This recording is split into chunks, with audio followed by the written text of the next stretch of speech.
इंसान की जिंदगी जन्म और मौत के बीच की कड़ी भर है। यह जिंदगी बहुत छोटी है, कब दिन गुजर जाएंगे आपको पता भी नहीं चलेगा। इसलिए प्रत्येक दिन का भरपूर उपयोग करना चाहिए। कुछ ऐसे भी कर्म करना चाहिए जो आपके अगले जीवन की तैयारी के हों। ज्यादा से ज्यादा कार्य करो।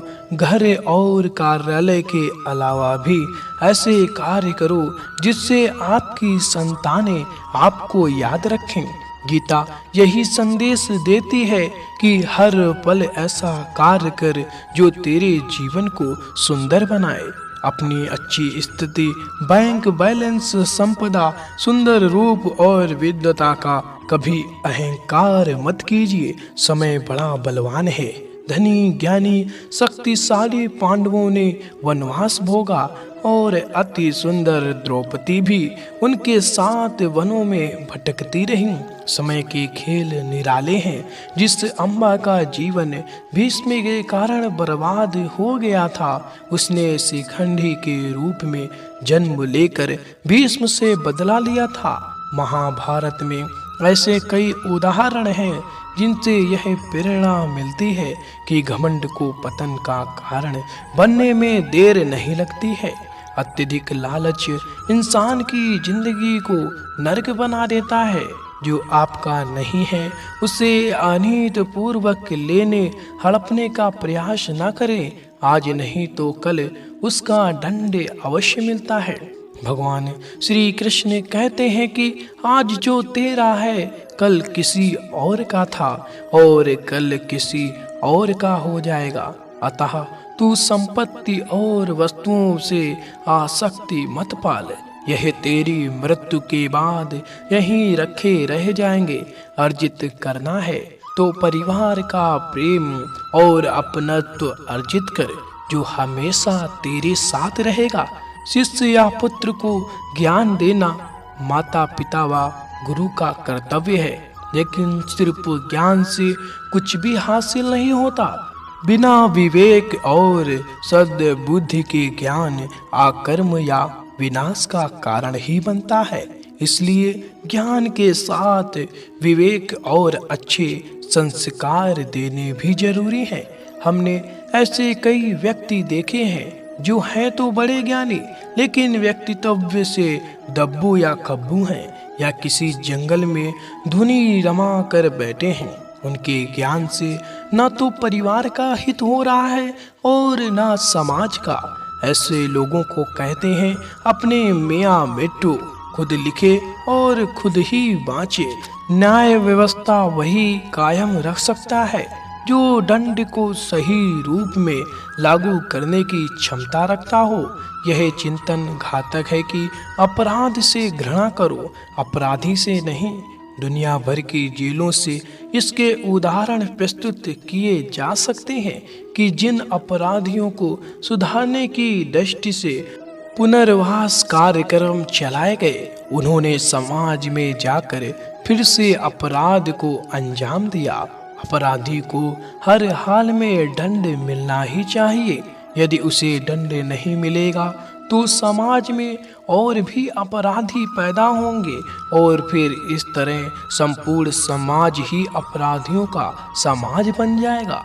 युधिष्ठिर के अहिंसा में उनके विश्वास को देखते हुए युद्ध के बाद भीष्म को उन्हें उपदेश देना पड़ा कि राज्य धर्म में हमेशा दंड की जरूरत होती है, क्योंकि प्रत्येक समाज में अपराधी तो होंगे ही। दंड ना देना सबसे बड़ा अपराध होता है। न्याय हमेशा उन लोगों के साथ होता है जो शक्तिशाली हैं या जो न्याय पाने के लिए प्राणपण से उत्सुक हैं, जिन्होंने अपने लिए न्याय मांगा है। उनके साथ ईश्वर ने न्याय भी किया है। मांगोगे नहीं तो मिलेगा भी नहीं, यह प्रकृति का नियम है। गुरु द्रोणाचार्य ने कर्ण और एकलव्य के साथ जरूर अन्याय किया था, लेकिन आज दुनिया अर्जुन को सर्वश्रेष्ठ धनुर्धर नहीं मानती, क्योंकि कर्ण और एकलव्य ने हमेशा न्याय की मांग की और अंत में आज दुनिया उन्हें श्रेष्ठ धनुर्धर मानती है। महाभारत हमें सिखाती है कि न्याय की रक्षा करना कितना जरूरी है, लेकिन यह भी एक कटु सत्य है कि न्याय सिर्फ शक्तिशाली लोगों के साथ ही है।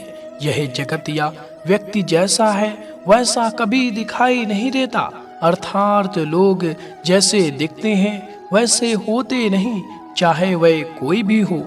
महाभारत का हर पात्र ऐसा ही है। रहस्यमय छिपे हुए को जानना ही व्यक्ति का लक्ष्य होना चाहिए, क्योंकि ज्ञान ही व्यक्ति को बचाता है। भगवान कृष्ण के ऐसे कई योद्धा थे जो छिपे हुए सत्य को जानते थे। एक स्थान से दूसरे स्थान पर जाना, एक स्थान को छोड़कर दूसरे स्थान पर रहने से लाभ ही मिलता है। पांडवों को हस्तिनापुर छोड़कर 2 बार जंगल में रहना पड़ा। जब उनको खांडव पृष्ठ मिला तो वे वहां चले गए। इसी तरह भगवान श्री कृष्ण को भी कई बार मथुरा को छोड़कर जाना पड़ा और अंत में वे द्वारिका में बस गए थे। कई बार लोगों को व्यापार या नौकरी के लिए दूसरे शहर या देश में जाना होता है। जीवन हो या युद्ध, सभी जगह गोपनीयता का महत्व है। यदि आप भावनाओं में बहकर किसी को अपने जीवन के राज बताते हैं या किसी व्यक्ति का समाज विशेष पर क्रोध या कटाक्ष करते हैं तो आप कमजोर माने जाएंगे। महाभारत में ऐसे कई मौके आए जबकि नायकों ने अपने राज ऐसे व्यक्ति के समक्ष खोल दिए जो राज जानने ही आया था, जिसके चलते ऐसे लोगों को मुंह की खानी पड़ी। दुर्योधन, भीष्म, बर्बरी के ऐसे उदाहरण हैं जिन्होंने अपनी कमजोरी और शक्ति का राज खोल दिया था। किसी भी प्रकार की चिंता करना, मन को शांत रखना और व्यर्थ के भय को पालते रहने से मृत्यु आसपास ही मंडराने लगती है। मौत तो सभी को आनी है, फिर चिंता किस बात की? कोई पहले मरेगा और कोई बाद में। चिंता का मुख्य कारण मोह है। जेल खान, दवा खाना या पागल खाना वह व्यक्ति जाता है जिसमें धर्म सम्मत या संयमित जीवन नहीं जिया। बहुत महत्वाकांक्षी है या जिसने धन और शक्ति के आधार पर रिश्ते बना रखे हैं या जिसे अपनी संपत्ति की सुरक्षा की चिंता है। महाभारत को पढ़ने से हमें यही शिक्षा मिलती है कि चिंता मुक्त जीवन सबसे बड़ी दौलत है। इंद्रियां कभी तृप्त नहीं होती। जो इंद्रियों के वश में है उसका पतन निश्चित है। बहुत से लोग आजकल किसी न किसी प्रकार की आदत या नशे के गुलाम हैं। ऐसे लोगों का धीरे धीरे क्षरण होता जाता है। इंद्रिय संयम आता है संकल्प से। महाभारत का हर पात्र संकल्प से बंधा हुआ है। शक्ति का संचय इंद्रियों को वश में करने से ही संभव हो पाता है। कहते हैं कि जो योद्धा या राजा युद्ध के परिणाम की चिंता करता है वह अपने जीवन और राज को खतरे में डाल देता है। परिणाम की चिंता करने वाला कभी भी साहस पूर्वक न तो निर्णय ले पाता है और न ही युद्ध कर पाता है।